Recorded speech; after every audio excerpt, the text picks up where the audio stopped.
YouTube, today I'm going to be teaching you guys a brand new 2022 swipe method using Cash App. If you're carding, swiping, punching, scamming, clicking, or whatever you prefer to call it in 2022, subscribe to my channel. I post free swipe methods and carding content daily. Let's jump right into it. For the Cash App method, the first and most important thing a swiper or scammer needs is a debit plus FULLZ. A debit FULLZ includes the debit card info in addition to the date of birth and the social security number of the cardholder. If you need a reliable site to get a valid debit plus FULLZ from, join my Telegram chat and message me. The link is in the description below. Once you have a valid debit FULLZ, you need to create a new email and a Cash App account.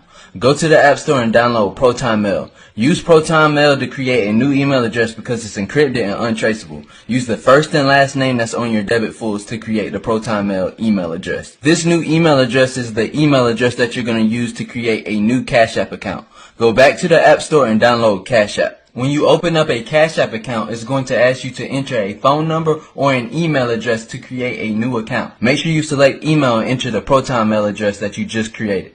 To finish setting up the Cash App account, use the credentials from your debit FULLZ. Do not use any personal information to set up this new Cash App account. After creating an account, it's going to ask you to link a bank using a debit card. Enter the debit card credentials from your debit FULLZ. If you have a valid debit plus FULLZ, the card will link with no problem. After completing this step, you should be able to go to banks on the Cash App account profile and see the debit card linked to the account.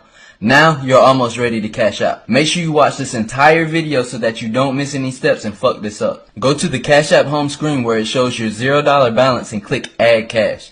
Cash App will then ask you to enter the date of birth, the last four numbers of the social security number, and sometimes the address that's on the debit to verify the card before you can add funds. This is why it's important that you get a debit plus FULLZ and not a regular debit, because regular debits don't always include the social security number and date of birth. All FULLZ will at the very least have the date of birth and the social security number of the cardholder. Once you have verified the debit, go back to Add Cash. Do not ever try to send cash directly from the debit or you will kill the card and it will not work. You must add cash from the debit card to the Cash App balance before sending any funds to another Cash App account. For the first transaction, add no more than $25 to the Cash App account. You don't want to do any more than $25 for the first transaction. Once you successfully add the first $25 payment to the Cash App balance, you know that you can make some money. Good shit. Go to Add Cash again and this time add $27 or $28. Each time you add to the Cash App balance, it's best to use a different number than before and wait 30 to 40 seconds between each transaction. After the first 2 or 3 transactions, it's okay to add over $100.